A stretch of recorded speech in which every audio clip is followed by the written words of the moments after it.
Magic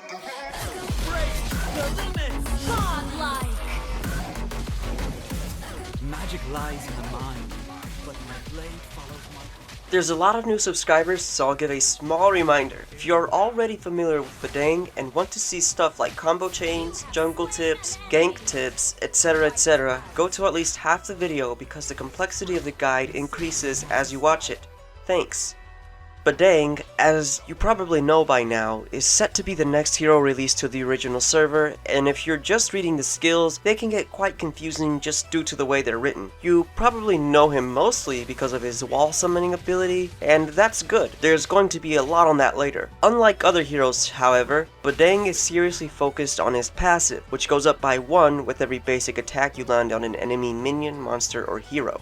5th attack will reset the counter to 0, but the 5th attack will carry a knockback when used on enemy heroes and a stun when used on enemy minions or monsters. If you manage to push an enemy hero against a wall, this knockback is turned into a stun, but not quite as long as Moskov's. His first skill is what I like to call a long-range basic attack because it procs skill damage just like any other range skill, but it also procs endless battle like a basic attack and DHS like a basic attack. There's a little note in there about explosive damage, but all it means is that you get another extra bit of damage if this skill lands on an enemy when they are close to a wall. Any wall for that matter. Badang's second skill is a long-range dash that will summon a U-shaped wall if you hit an enemy hero with it. They will also receive a small knockback that pushes them towards the center back of the wall, and this skill does damage only if you hit an enemy hero with it. Enemies around the area of the wall will also take damage from the wall as it is being summoned, and just remember, this skill does not do any damage against enemy minions or jungle monsters. Fist crack is what happens when Badang does crack. I mean, don't do drugs, guys, it's bad. So this ultimate is like Badang's skill 1 on steroids. He just launches like a massive amount of fists in the air that all carry the same benefits of a basic attack as well. Just like, Claude's ult does the basic attack thing. Unlike Claude though, he is unable to move around while casting this skill, and the skill generates a shield as well. As long as the shield is on, he is immune to crowd control effects. Crowd control effects do stop this ultimate, just as an FYI. In my opinion, you have to use him to get the hang of his skills, and I think he will definitely be a great meta pick when in the right hands, similar to Cho, only less crowd control and more damage. Now, people always try to make fighters what they aren't by adding way too much damage or way too much tank items.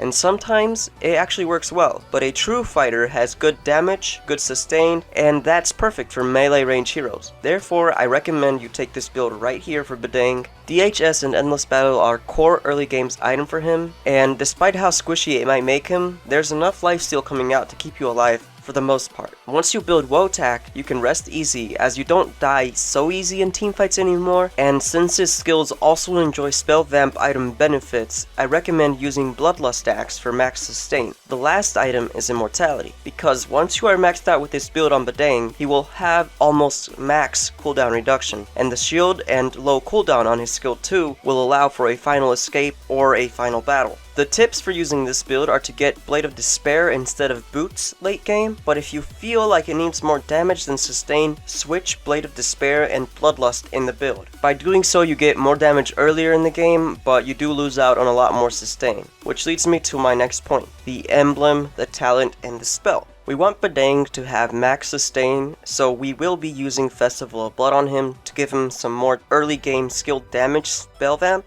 and we can rack up some more percentage points the more kills we get.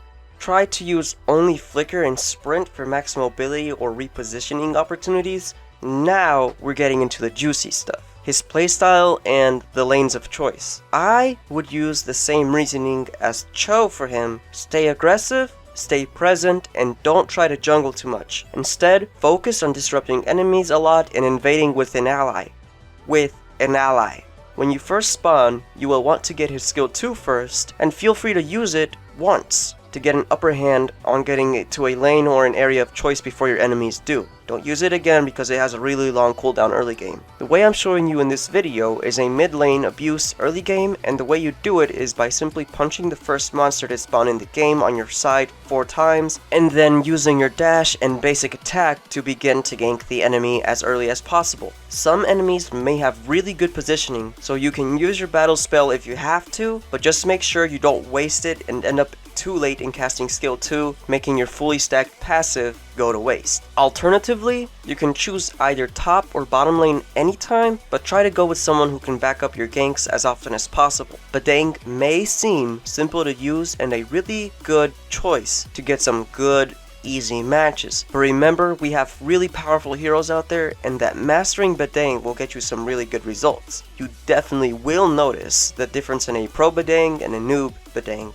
I would say the gap between the two is similar to that of a pro Cho and a nub Cho. Since Badang is another unique hero, it means he gets to have unique combos. Most other guides you see will probably teach you all of these already, but he only really has one combo, so bear with me as I do have my own twist on this combo. Combo 1 is done by charging at an enemy with skill 2, punching them if your passive is ready, otherwise hitting them with your ultimate, and saving your skill 1 for an enemy that is low and trying to get away.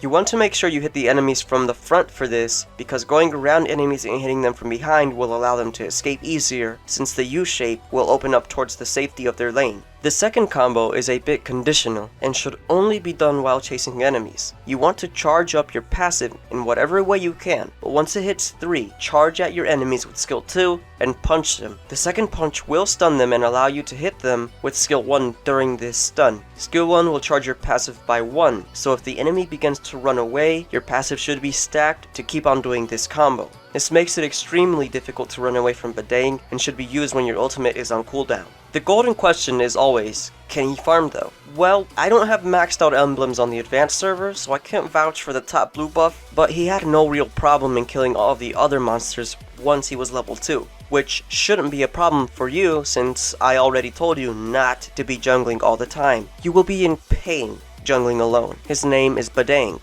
not Tarzan. You need that turtle though. I mean, look at the damage with the turtle buff. I also think that jungling in general goes hand in hand with roaming, so just as an FYI, the best tips for roaming with Badang are to always try to keep your passive stacked to 4. And you can do this by launching skill 1 at random jungle monsters on your way to other lanes, since it doesn't activate the stun or knockback effect. What this does is allow you to knock back enemies from an unexpected gank, as well as let you dash away to safety. Speaking of which, what is up with that dash? There's a special type of gank you can do because this dash is so long. Here's the example.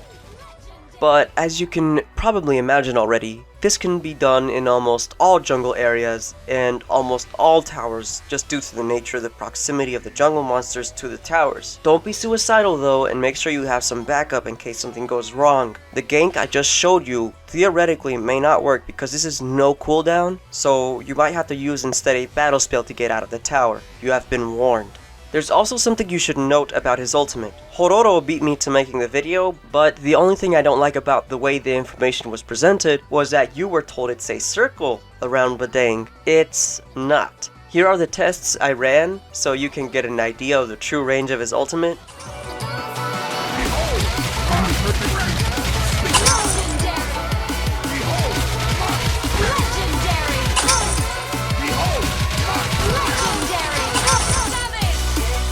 There's also a nice thing about skill 2 when fighting himself. Whoever lands the skill 2 first will cancel the other's skill 2. Overall, Badang is going to be one of those crazy strong heroes, but just like most other fighters, being crowd controlled will be his downfall early game, so as long as you make sure your team is the one ganking and not the one being ganked, you should be fine. This weakness will become smaller and smaller the later the game progresses. Badang will not fit into all teams like some nicely cut package of crowd control and damage like his neighbor Cho, but he will fit into most teams that are focused on ganking and not defending. As such, he will be compatible with a lot of the following heroes, just to name a few: Cho, Martis, Thamus, Nana, Kimmy, and Leomord, with special emphasis on Grok, Tigreal, and Mincithar. The idea here is that Grok can close his wall, and Mincithar's ultimate will prevent all types of flickers. You can try to escape with heroes with homing type ults like Cho for example, except you can't because Badang is going to be immune to crowd control. On the other hand, a Tigreal properly crowd controlling an enemy team during a Badang ult equals max Badang ult damage.